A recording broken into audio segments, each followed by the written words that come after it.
after a network system outage that lasted about 4 hours today. This is ABC News. Brought to you by Attorney Tax. If you're in trouble with the IRS and owe at least $10,000 in back taxes, listen to this important public announcement. The IRS is now offering a special program called the Fresh Start Initiative, which can offer significantly reduced settlements that can reduce your liability by thousands of dollars. If you're approved and qualified, the IRS will stop the collections against you. Get the help you need by calling the Consumer Hotline, 800-333-9896, 800-333-9896. Brian Clark, ABC News.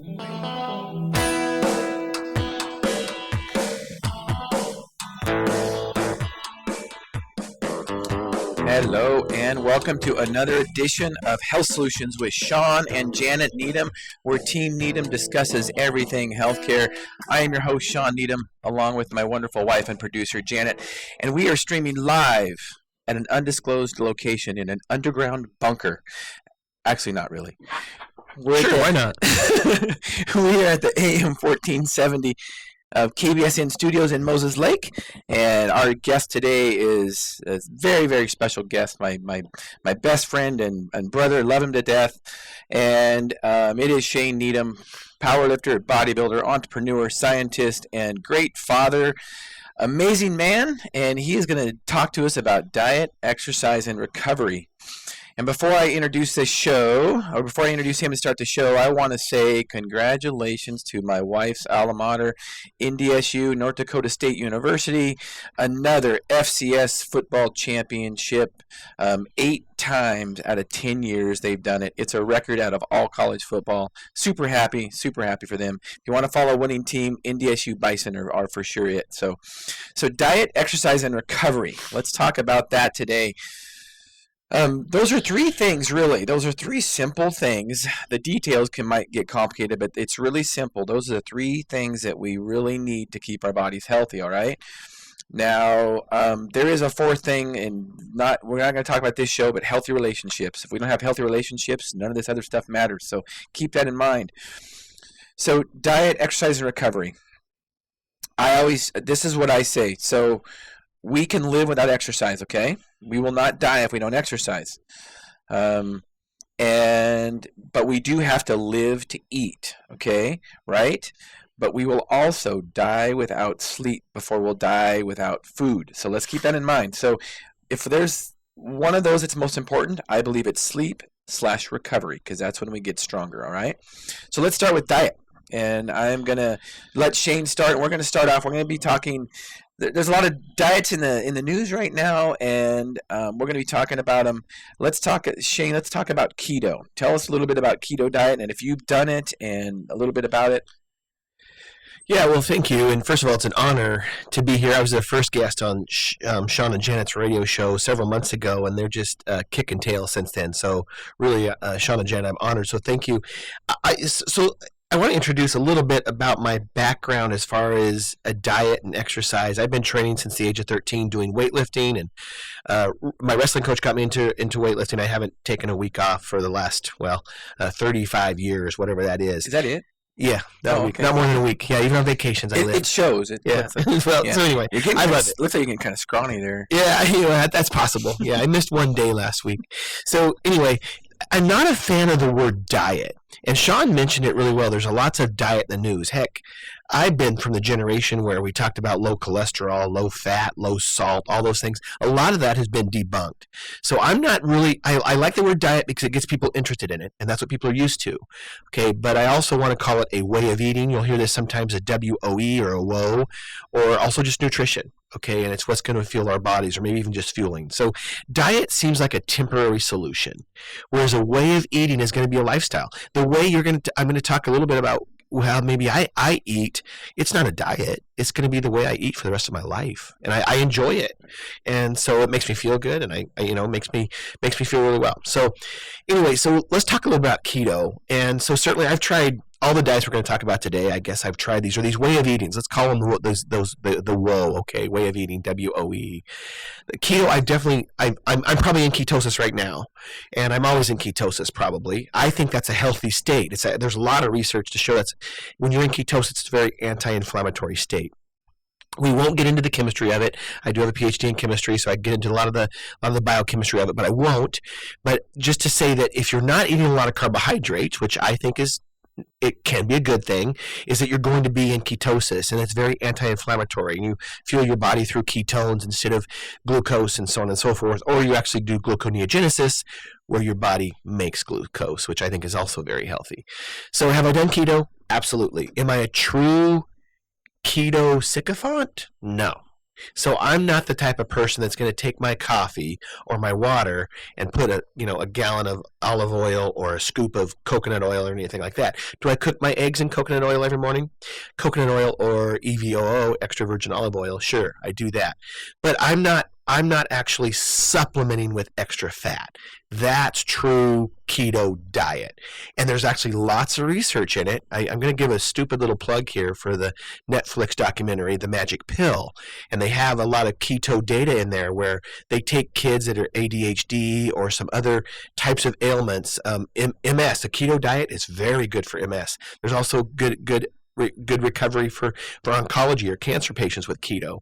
And so it's very anti-inflammatory. But am I truly a keto where I'm going to be adding extra fat to my meals? No. Do I care about the fat I eat? Not really. I eat ribeyes. I eat ground beef. I eat red meat. I eat all those things. And there's a lot of research from the 80s that said red meat was going to kill you. That's not true. There's a lot of research that says it's better for you than some of the actual chickens and so on and so forth, and some of the pork and the white meat. So that's keto in a nutshell, but it's basically really you're making ketones for fuel instead of glucose and using your glycogen stores from your liver and your muscles. So that's keto diet. So I don't know how much, to be honest with you, all these diets we're going to talk about, we could talk about for an hour or more. Right. And so you let me know if that's enough information. Yeah, it is. And what I want to do is I want to keep this conversation going, like through our Facebook. And by the way, Shane is streaming live on his Instagram. So go to his Instagram and we can start asking some questions. Here's my question on keto. And this is what I've wondered. There's been cultures for years that ate pretty much a keto type diet, or maybe even a carnivore diet, i.e., let's say the Eskimos. Now, here's what I find interesting about keto. So to be in ketosis, we have to not be producing a lot of glucose or not be eating a lot of glucose. But I think our body is pretty good about replenishing its glycogen stores. So after you do go low glucose, low carb, your glycogen stores will be depleted, but I think our body has a good way of probably repleting your glycogen stores to help have a good glucose store for later on. So I don't necessarily want to get into that. I think there's a lot of science there. I think that there might, That's possible. Right. So anybody that's listening on Facebook or our YouTube, I did see that. I think I saw that your son is watching on YouTube. So that's really cool. Hey, go Brady. No, Finland. Oh, go Finny. Yeah, Finny. Yeah. And so, ask those questions.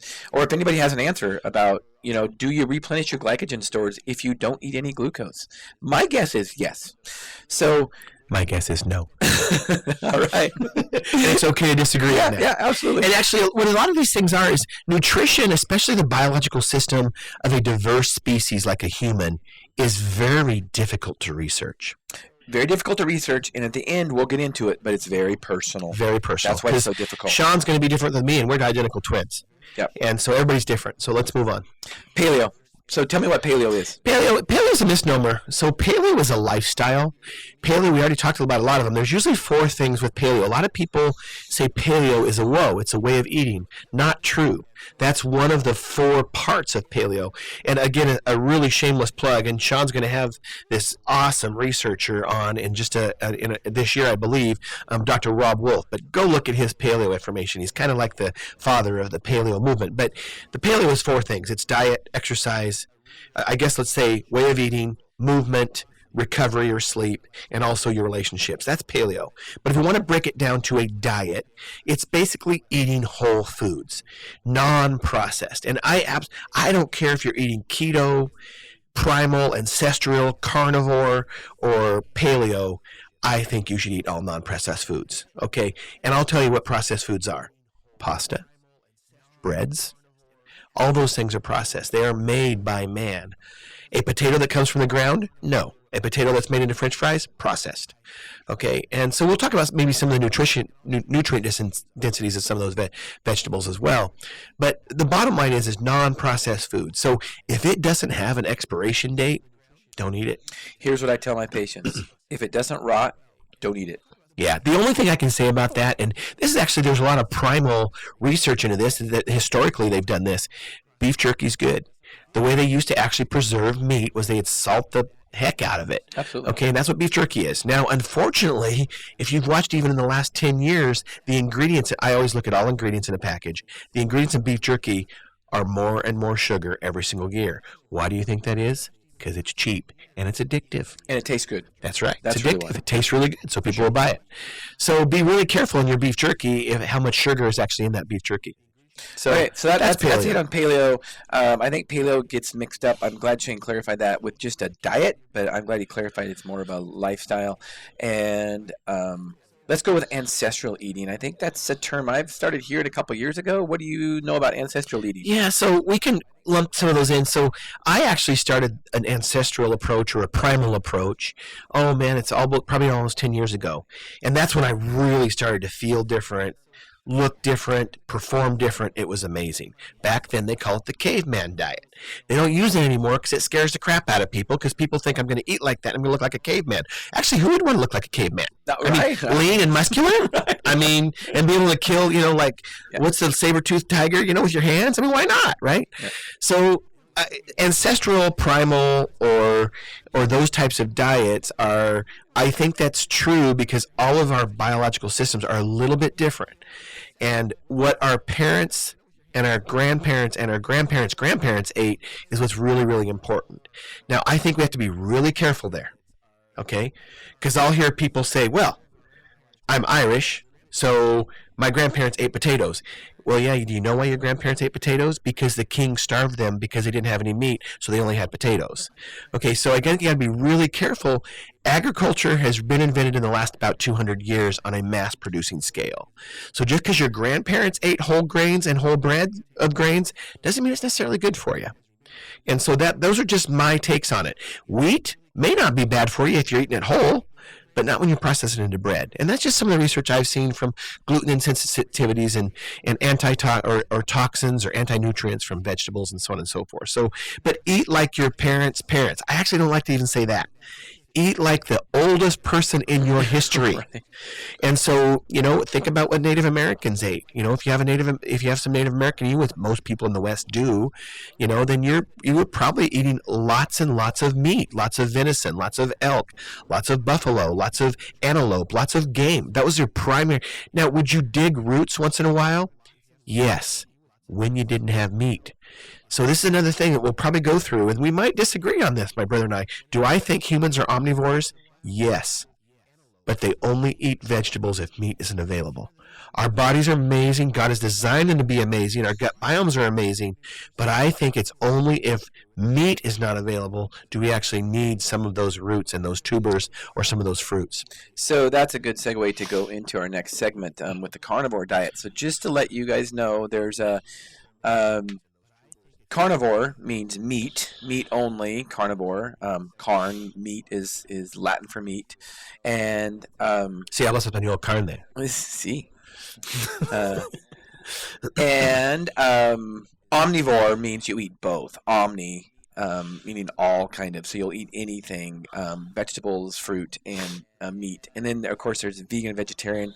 We didn't talk about that, but in the carnivore diet, I didn't put that on our notes to talk about that specifically. But because we'll talk carnivore, we will talk about it. Carnivore diet. Tell me about what the carnivore diet is. Carnivore diet is pretty simple, and I think that's why it's been so successful for people and reversed a lot of diseases, is that here's the solution to a carnivore diet, and here's the prescription, I should say. Eat meat, drink water, period. When you're hungry, you eat meat. When you're thirsty, you drink water, period.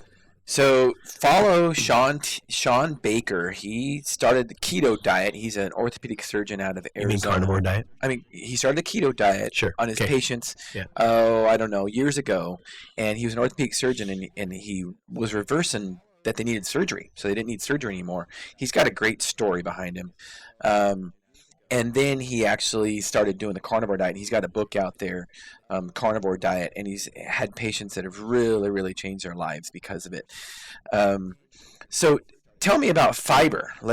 Tell me about fiber really quick, because there's no fiber in a carnivore diet, correct? Yeah, correct. Let's think about a carnivore diet and how many societies have lived on a carnivore diet, and I basically live on a carnivore diet. So I eat meat and eggs, and that's it. Do I have a salad once in a while because I enjoy it? Sure. Do I have a sweet potato once in a while because I enjoy it, or some oats? Yes. But carnivore diet is just meat, and many Inuits, I guess another name for them is Eskimos, or a lot of northern societies that couldn't grow any vegetables. They just ate seals and ate polar bears and ate fish and so on and so forth. And they continue to do that to this day. And they only actually saw disease for, diabetes, heart disease, obesity. They didn't see those until the Western diet was introduced to them. And there's a really good study from a Caucasian that visited the Inuits and went on their diet and reversed so many symptoms that he had. That's from like 1920, and I can't remember his name. Let's go ahead and finish that story. We are wrapping up this first segment already. Thank you for being on, Shane. You are listening to Health Solutions with Shawn and Janet Needham on AM 1470 KBSN. We will be back shortly. The Politician invite you to live vicariously through the dirty politics of the filthy rich. I'm going to be president of the United States. It does seem to be the hot job nowadays.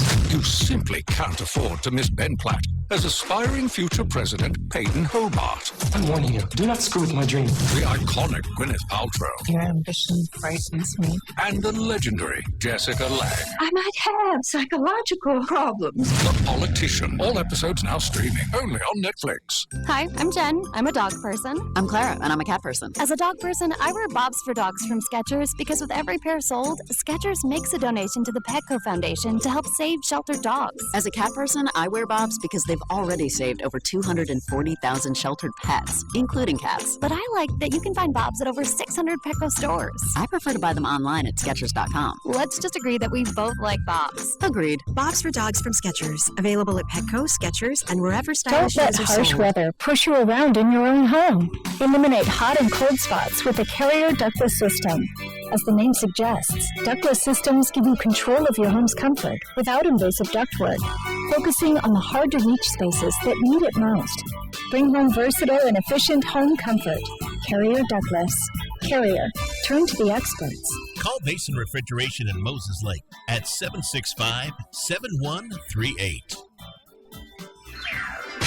January is a great month to clean up and toss out all that old stuff, including your old mattresses. And the best place to replace them is at your local home center. Right now, you can get a choice of a full and queen size pillow top set for just $3.99. That's right, $3.99 for the set. These are really nice too. Good quality sets as well. And if a gel mattress is more what you have in mind, while they last, the home center has a 10-inch gel mattress new in a box for only $3.99 each. And they have these in a variety of sizes too. You can pick one up for just $3.99. And you'll love a new mattress, but the holidays have left you a little short on cash? No problem. Just use one of the home center's new great financing options. You can get 12 months same as cash for zero down OAC, or use their simple no credit needed option. Chances are, if you've got an income, you are already qualified. So take a few minutes out of your weekend and check out your current mattress. I bet you need one. Shop your local home center in Moses Lake and Ephrata and get a good night's sleep.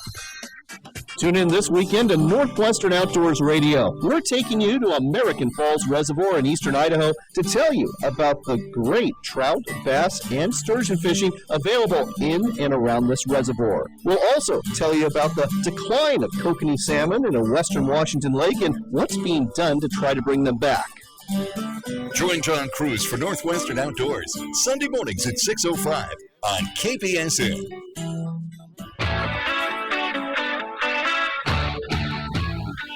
Hello and welcome back to the show, Health Solutions with Shawn and Janet Needham. If you missed our first segment, I have my twin brother Shane Needham in the studio with me. And if you'd like to be part of the show, please call in 509-765-1470. I see there's a lot of viewers on Facebook. Give us a message on Facebook or call in. We'd appreciate the call. Any questions for Shane or I? So we were talking about ancestral diet. Actually, we're talking about carnivore diet. And we're talking about how Intuits are one of the cultures that actually, Inuits, also known as Eskimos, also are one of the cultures that survived probably mostly on meat. Now, I think there might have been times where there were, maybe short periods of time where there were traders that were up in that area that might have gave them vegetables. We don't know for sure, or maybe we could find out if we found out some more information. But here's what I do have to say when I talk about the vegetarian diet or vegan diet. And please, callers, call in, ask us questions. And correct me if I'm wrong, but I do not know of any culture over thousands of years that actually sustained itself on vegetables alone. If somebody has a different opinion, please give me a call in. So there's not one. I can't think of one, but there are cultures that survived on meat alone. So tell us why the carnivore diet is so important in your opinion. Well, a lot of reasons I think the carnivore diet is important. And, again, I've been testing out diets as a scientist, I guess, and even as a youth since I was 16. So more than 30 years now. They're pretty low cholesterol, low sodium, low fat, and all those things. And some of them made sense as long as you didn't actually do the research and think about the biochemistry involved. And so, but you think about when you're on a low-fat diet or a low-cholesterol diet, you know what? Or even a vegan diet, you're constantly hungry. You're constantly wanting more. Here's what I can tell you. When you eat 2 pounds of ribeye a day, you are so satiated and so satisfied, you don't want more. But if you're hungry, eat more meat. If you're thirsty, drink water. It's simple. It's simple, but you're getting all your essential amino acids, and your macro, which is protein, and all of your essential fatty acids and all your fats that are essential. Remember, glucose or a carbohydrate is not an essential nutrient to the human body. Your body will make that. So I think for several reasons, the carnivore diet is, number one, easy, and it's also satiating because it's making you satisfied. It's nutrient dense food. And so Shawn Baker can do it. But if you can eat a pound of ribeye at one sitting, hey, good for you. But I usually break mine up into smaller meals. My body can tolerate about 8 ounces of protein every 2 to 3 hours. So I typically try to eat 2 to 3 pounds of meat or eggs a day, and that gives me about 300 grams of protein total. And I'm very saturated, never hungry. But if I'm hungry, what do I eat? More meat, more eggs. And if I'm thirsty, I drink water. So I just think it's because it's easy and it's satisfying to the body because you're supplying all of your nutrients. Okay, all of our nutrients. What about fiber? There's no meat. There's no fiber in meat. Fiber, you know what? I just do a lot of research on fiber, thinking about my chemistry studying on fiber. So I won't get into too much of the details of the molecular formula of fiber. But basically, it is glucose with beta bonds versus alpha bonds. So that's all I'm going to say. So it's an isomer of glucose, right? But your body can't digest it. Okay? So I'm not going to get too graphic here, but sometimes when you eat roughage, you see it in the toilet, don't you? Right? Does that mean we're supposed to eat it? If our body can't digest it, why are we supposed to eat it?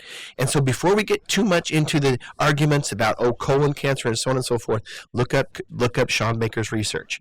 Okay, follow him on IG, follow him on Twitter, and you will see that actually people that are on carnivore diets have less of a history of colon cancer than actually those that actually eat lots of fiber. In fact, there's some studies to show, again, what vegetables do as a protection mechanism to ward off their own pests or insects is they have anti-nutrients. That's toxic. It's toxic to pests. It's toxic to, some of them, for example, caffeine is a natural, for chocolate, caffeine is a natural insecticide. And so what are some other ones? I can't remember some of the other ones. Yeah, nicotine for tobacco. Tobacco is an insecticide. So it keeps insecticides away. So all plant materials have some kind of a protection mechanism or a poison in them that basically keeps insects away. Well, if it kills insects, it's actually not good for our bodies either. So the whole fiber thing, there's a really good study just recently, follow Rob Wolf on this, that by getting sunlight, just 30 minutes over a week period, by just getting some sunlight, is that the same as just vitamin D? I'm not sure. That's hard to prove, by the way. But that will improve your gut biome actually better than actually eating any other type of diversity of fiber as well. So I just look at it this way. If our bodies are not meant to digest it, why should we be eating it? I think that's a great question. And I don't think it's an answer for everyone. And one of the things why we had you on the radio show is that we want people to answer their own questions and make these diets personal to them. So we want them to do the research. Don't trust us, people. Look it up yourself. I think a lot of it makes sense about the fiber. And, one thing we had a question too is, does eating meat, do you know anything about it increasing gout? Are you very familiar with that at all?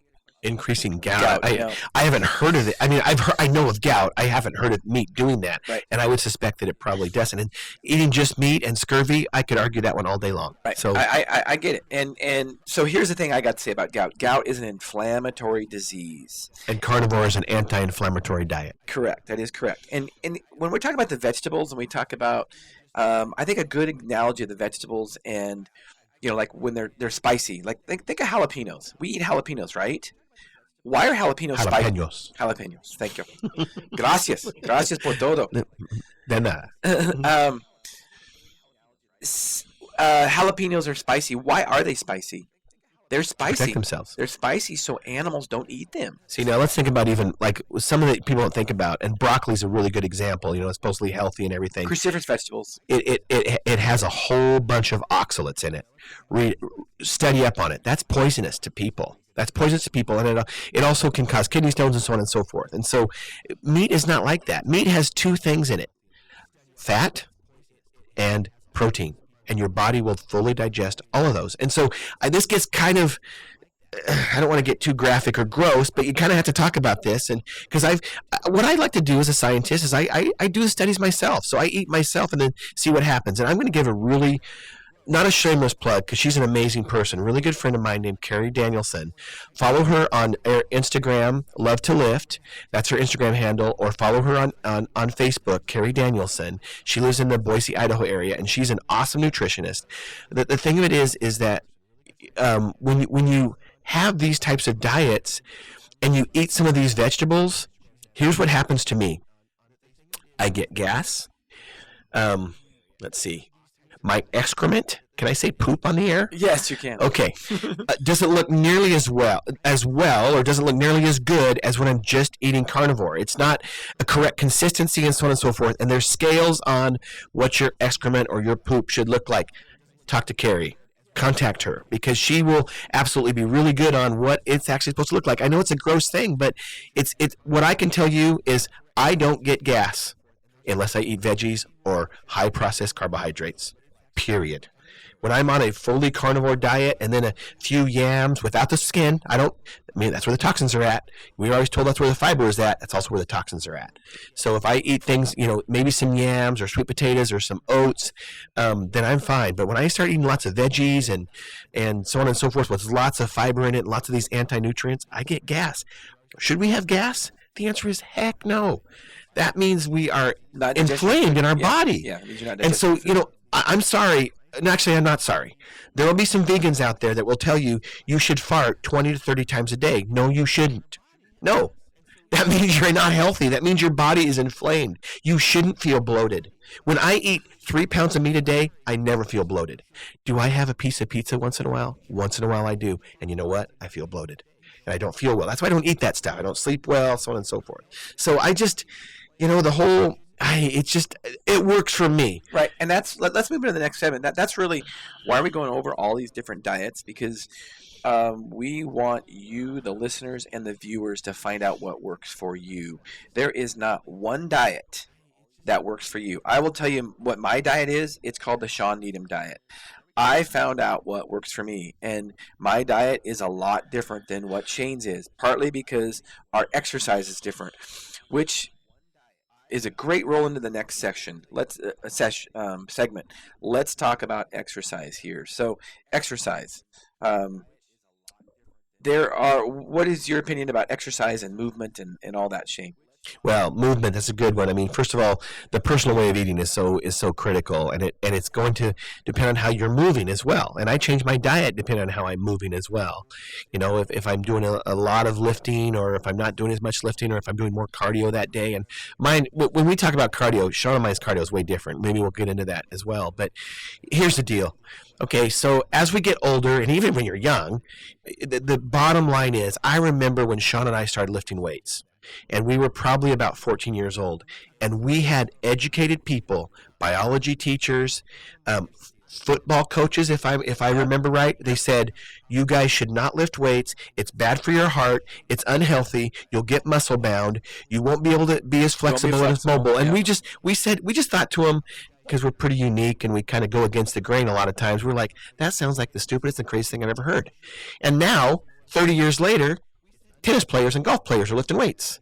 So absolutely the history and the data is crystal clear. Resistant movement with weight and moving your body with weight, upper body and lower body, is the best exercise there can be. And one of the reasons, for many reasons, bone density, the more muscle mass you have in your body, the more calories you burn at rest by doing nothing. And that's why I have friends that are bodybuilders. I'm a bodybuilder myself, not professionally or anything, and that's never my goal, but I like it. But the more muscle mass I have, the more I can eat, so the bigger I can get. Because my goal as a bodybuilder is to be as big as possible and as lean as possible. And so that's the goal, and I think that's pretty healthy when it's not to an extreme. So resistance training is absolutely should be done by everybody. Now, there's many ways to do it. Body weight movements, kettlebells, barbells, dumbbells. There's so many different ways. CrossFit. I could debate all of those and say which one is better than the other. I actually don't care as long as you're doing some of them. Yeah, I think resistance training is probably the most important form of exercise we can do. And this is coming from an endurance athlete who is a mountain bike racer, and my coach still prescribes resistance type training because it is just good for our bodies in general. And I think if you're going to pick one, we always talk about cardio, and like you say, my cardio is way different than your cardio. But if you're going to pick one, I think if you're going to do cardio versus resistance and you only got time for one, I think resistance training is very, very is more important. And a short resistance exercise, maybe 10, 15, 20 minutes is really all you need. We've got on Moses Lake Professionals Pharmacy's YouTube, which is also where we're streaming live, we have a great video on the kettlebell swing. And kettlebells is what changed my life. I think if you want a quick way to do resistance training and you don't want to go to the gym, which I don't go to the gym. I'm not a proponent of going to the gym. I don't like going to the gym. Yeah, but his garage is almost like a gym. Come on. I like my garage, yes, for sure. And my kids love it too. But you just need one kettlebell. Buy a light 10 to 15 pound kettlebell and maybe a little heavier one, 30 to 40 pound kettlebell, and you can do all your resistance exercises right there with one kettlebell. So I think that's what's important. Kettlebells, especially with the kettlebell swing, you can really get your heart rate up. I'm not gonna disagree with Shawn. I think kettlebells are a great way to start. There's a lot of movements that are lacking in those, including pectoral muscles, which are your chest. You can't get a lot of muscle with kettlebells. Am I saying it's a place to start? Is it still resistance training? Absolutely. Then it works for you and you want to stay home and do it, that's fine. But you know what? I also have you can get a home gym with just a few weights and a bench press and a bench and a squat rack and so on and so forth and put your garage, outfit your garage with that too. So, but resistance training is the way to go. The important thing is just to get started. Get started. Yeah. Get started and see simple. What works for you. Right. It's simple. It's not hard. And some people like it as a personal thing. With me, I've never really found a good training partner. Once in a while, I have a good training partner, but mostly I train by myself. It's my chance to get into the zone. Now, one of the CrossFit community, and I see benefits in the CrossFit community, don't get me wrong, okay, is that people do it as a community. They do it together, they do it in a class. I think there's benefits to that. I think there's also a lot of overtraining and too much stress on certain joints and too many movements. That's why you see a lot of injured CrossFitters. And so, but hey, if that's what it takes, make it happen, adjust it appropriately to your body and your lifestyle as necessary. So how many days a week do you think that you should do some kind of resistance training? Well, that's all personal. How many days? How much time do you have? So I call a bodybuilder calls it a split routine. So I actually lift 5 days a week, and my lifts usually go like this. I start out with probably chest Monday, and then Tuesday, day 2 is going to be back, and then day 3 is going to be legs, or maybe a day off, and then day 3 would be legs, maybe on a Thursday, and then shoulders and traps, and then arms the next day. So 5 days a week for me, and then that's what I do. But that's kind of a bodybuilder's lifestyle. And then when you get closer to it, some bodybuilders go twice a day. They'll go in the morning and the night. Do whatever you can. If you can only do it 3 days a week, then that's fine. Yeah, and I think what's important too is that you just do it. You just like you say, and be part of the show. You guys, give us a call. You're listening to Health Solutions with Shawn and Janet Needham, 509-765-1470. So realize here's how important, if you are an athlete, let's say you're an endurance athlete, and I've got a lot of mountain bike racer friends on Facebook that follow me, and just in general, here's how important it is as a general athlete. The first basketball player that started resistance training. Hey, Shane, help us out. Who was the first basketball player that started resistance training? You know what? I'm going to guess. I don't know, but it's interesting that I thought about this recently. When you go look at the 1980s basketball players like Ralph Sampson and whatnot, I mean, you could tell they didn't lift. You could tell that they didn't eat protein or enough and so on and so forth. I'm going to guess. I don't know this. I'm going to guess Karl Malone. Maybe no. Michael Jordan. Is that right? Michael I Jordan see started that. resistance training, and I think it's interesting how he started dominating his sport. Who was the first golfer to start resistance training? Tiger Woods. Tiger Woods. Not a surprise. So if you want to be a better athlete, you will need to do resistance training. That wraps up our second segment. Man, it goes fast. Thank you for being here, Shane. You are listening to Health Solutions with Shawn and Janet Needham at AM 1470 KBSN in Moses Lake. Be part of the show. Call in, please. 509-765-1470. We'll see you in a few. Are you raising a grandchild or another relative's child? If so, kinship programs may be available for your family. Kinship care is the full-time care of children by relatives. It occurs informally when children are not involved with the public child welfare system, and formally when public child welfare agencies are involved in placing children with relatives. The Kinship Caregiver Support Program can help with children's needs incurred by grandparents or other relatives when children come to live with them, as well as after the initial period. These programs can assist with food, clothing, basic needs, school and youth activities, energy, utility, and rental assistance, counseling, and transportation. Kinship Care maintains family, cultural, and community ties. It's the oldest form of family preservation and a safety net for children whose parents are unable or unwilling to care for them. To learn more or find a support group, contact Aging and Adult Care at 766-2568, extension 326, or access the Kinship Navigator Program at aaccw.org. Good news, Moses Lake, the new Samaritan Clinic on Patton is now seeing patients Monday through Friday. That's right, family medicine appointments are available from 8 until 5, and walk-in urgent care is open from 8 until 5:30. Located just minutes from Big Bend Community College in North Moses Lake, Samaritan Clinic at Patton can be found at 8420 Aspie Boulevard. Learn more at SamaritanHealthcare.com. Samaritan Healthcare, all of us for each of you, every time. Here at KDRM, KBSN Radio, we believe it takes an entire school district to raise a child. The Moses Lake School District, along with Guild Mortgage, would like to thank school board member Vicki Groff for her over 30 years of volunteer service. Vicki Groff was elected to the school board back in 1989 and has served 8 terms and a 30-year career as a volunteer, leader, and voice for our children in Moses Lake. Great communities have great schools. In the Moses Lake School District, they believe in growing their own highly qualified workforce to fill the job needs of today and into the future. Our youth are that potential. Our kids need mentors, heroes, and role models, and the Moses Lake School District teachers are all of those things to our youth. Working together as leaders in the community is the only way forward to achieve those goals. At Guild Mortgage, we are proud to support this mission and the school district members that live this mission every day. Guild Mortgage is an equal housing lender at MLS 3274. All loans are subject to underwriter approval. Terms and conditions may apply, subject to change without notice. Rush Limbaugh. They don't have the goods to get rid of Trump in an impeachment or an impeachment trial or the allegation of colluding with Russia, because there isn't any. There's no evidence Trump has done any of this.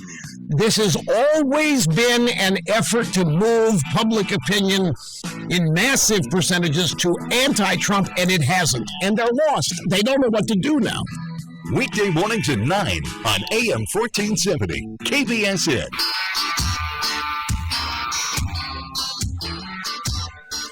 All right, you are back in the underground bunker at an undisclosed location. No, not really. AM 1470 KBSN in Moses Lake. You are listening to the third segment of Health Solutions with Shawn and Janet Needham. Today we have my wonderful brother, Dr. Needham, in the studio today. And please be part of the show. Callers, anybody listening, anybody on Facebook, call in. 509-765-1470. Be part of the show. Ask us any question.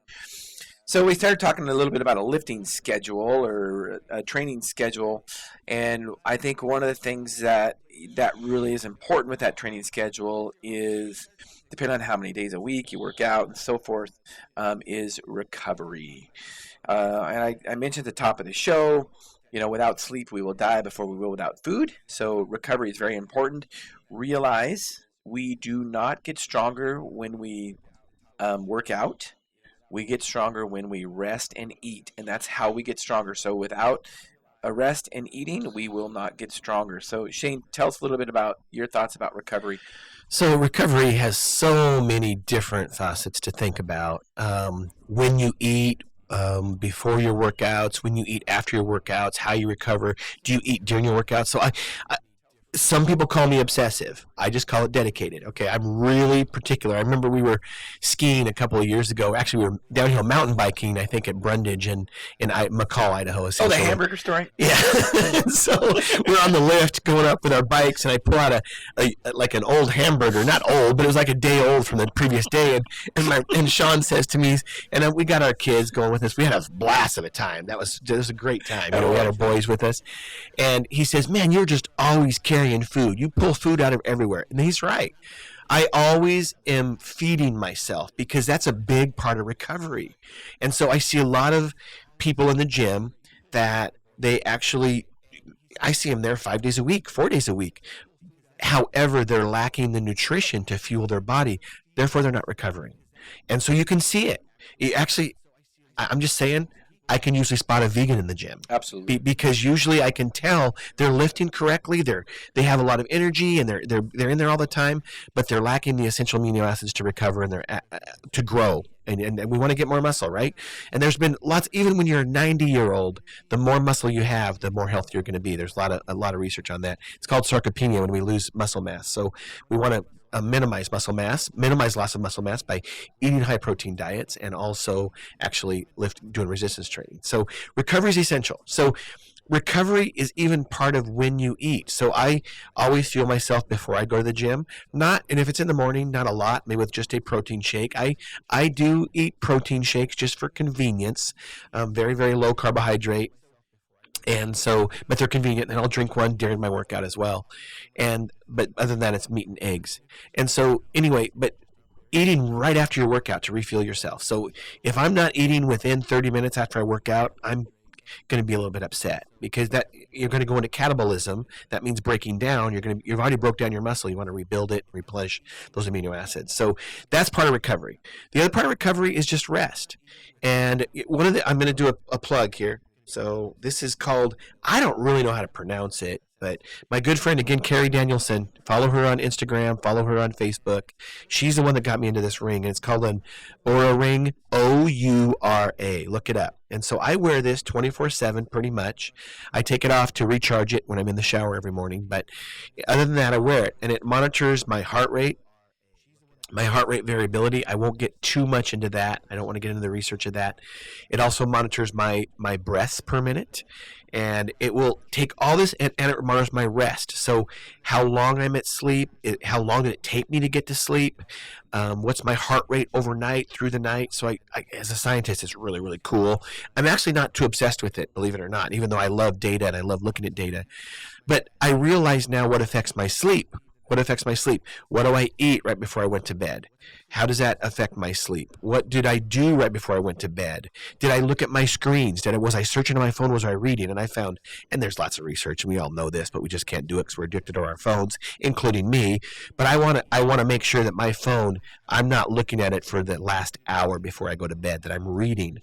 And it makes a big difference with my sleep. And going to bed at the same time at an early hour. These folks that, I don't care how much you're training. If you're training 5 days a week, I don't care if it's bodybuilding or powerlifting or CrossFit, and your hours are going to sleep at 1 a.m. or 2 a.m. in the morning, bottom line is that's not what the human species is supposed to do, and you are not going to be recovered. So you will not make the gains that you can make.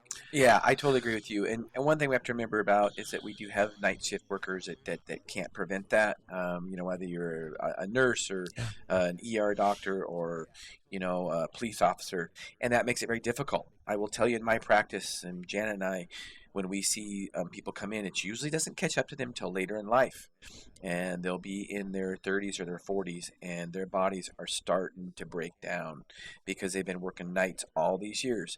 And thank you for all you guys that have done that, and guys and gals that have done that. It's very, very tough, but yes, it is true. Humans are not nocturnal.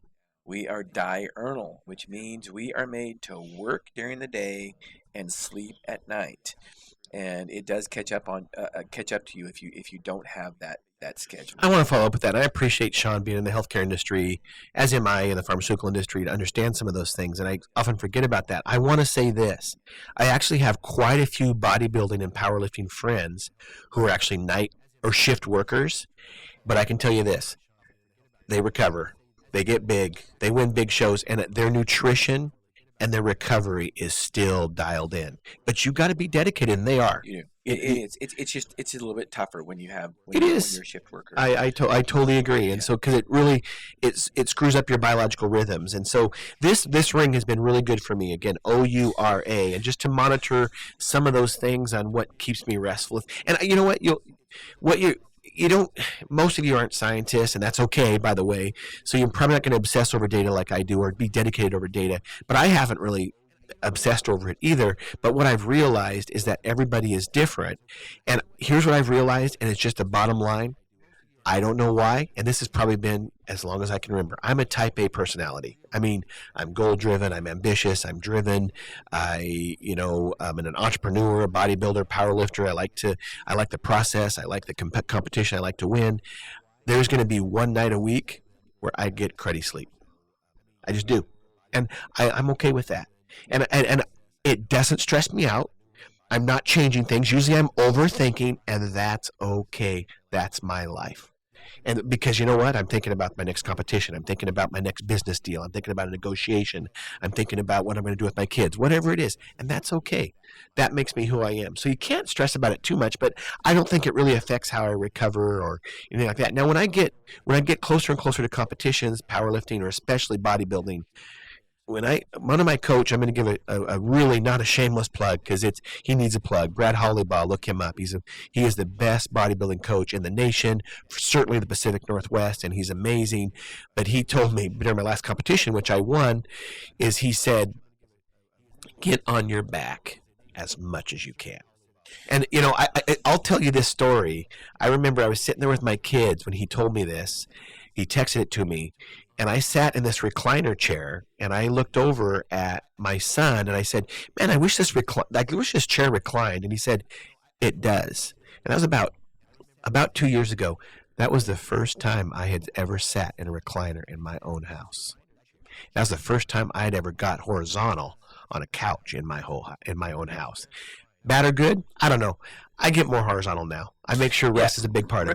Recovery, it's all about recovery. Now, there are some other devices out there.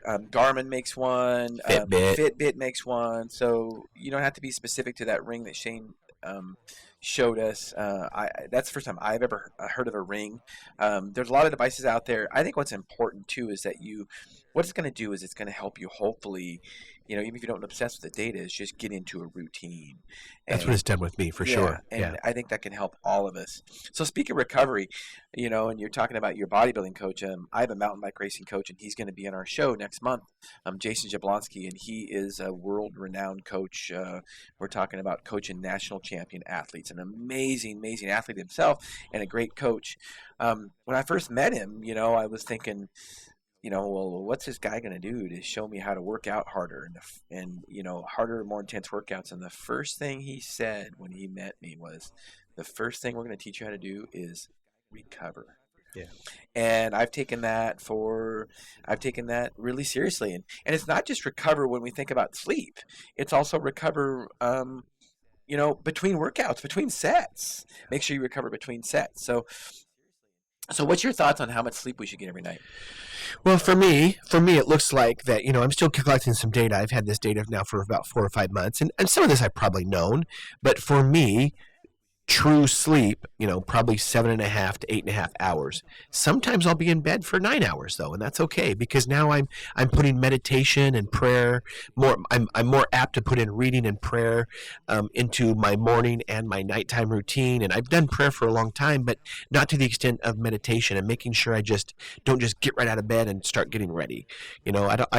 So for me, 7.5 to 8.5 hours, and it also depends. Like when I go heavy on squats and leg press, and I have a leg day, I get more rest that night, and so it makes a big difference on how I recover. And so did I do more cardio that day? Did I? And you can put all that data into the Ring, or into your app with the Ring, and it will calculate some of those things for you, and it'll tell you the next morning maybe you should take it easy today. And so does this Ring? Does it connect to your phone? Yeah, so it connects to, I think it connects to Android and iPhone. I have an iPhone, so it connects to my iPhone via Bluetooth, and it just monitors everything pretty much 24/7. And it's great. I highly recommend it. And so there's some expensive models and there's some cheaper models, and it's gonna cost you. But you know what? Here's what I can guarantee you: if you have a smartphone, you can afford a health ring. Okay. Well, and here's one of the things that my wife likes to say: you either pay now or pay later. Absolutely. And tools like that can help us get healthy is definitely, it's cheap insurance. Well, one of the things I was actually concerned about, and one of the reason I got the Ring is because that as we age, our tissue gets softer in our throats and so on and so forth, so you start snoring, and it is what it is. That's life, right? I'm not overweight or anything, so I thought, oh, crazy. And then, I'm sure they would prescribe a CPAP machine to me. Oh, for sure. And somebody said, well, you should go do a sleep study. And I'm like, no, I'm going to go buy my own ring and collect my own data in my own bed. So I've actually saved money probably and time for sure, and it's convenient, and collecting data just by doing it, on my own and not having to go through the healthcare system. And I'm sure Shawn's book has a lot of information about that. Well, speaking of that, that's a good segue into that. So that's one of the things that I like to do. And this year, what I wanted, my focus is to empower. The word empower patients, empower people that they are in charge of their health. My book just recently got released December of last year. Yeah, congratulations. That thing's killing it. I'm proud of you. I love it. I went on my first book tour from Oklahoma last week and toured the Oklahoma Surgery Center of Oklahoma and spoke at the Free Market Medical Association. My book is Sickened: How the Government Ruined Healthcare and How to Fix It. And in that book, there are solutions about how to fix our healthcare issues, and patients are empowered to do that. So read my book. We are wrapping up here shortly, Shane. So in the next minute or so, what would you like us to know about you? How do we get a hold of you? How would you like to finish this show? Follow me on IG, basically my name, Needham_Shane, or you can follow me on Facebook, Shane Needham. I also have a Twitter account. I think it's Dr. S. Needham, I believe. And so you can follow me many different ways. Ask me questions, whatever. It was really an honor and a pleasure to be here. This will probably not be our last thing. Shawn and I have big, big plans coming up. So stay tuned for that. 2020 is going to be killer for both of us, and we're super excited. Thank you, Shawn and Janet, very, very much. Yeah, thank you for being on the show. And yeah, we've got big plans in 2020. And of course, anytime Shane and I team up, it just gets bigger. So I really appreciate you being here at the show. And I think that wraps up our segment. You've been listening to Health Solutions with Shawn and Janet Needham on AM 1470 KBSN, and we will see you actually Tuesday. The station's closed for Monday, so we will be with you Tuesday streaming live. See you then. January is a great month to clean up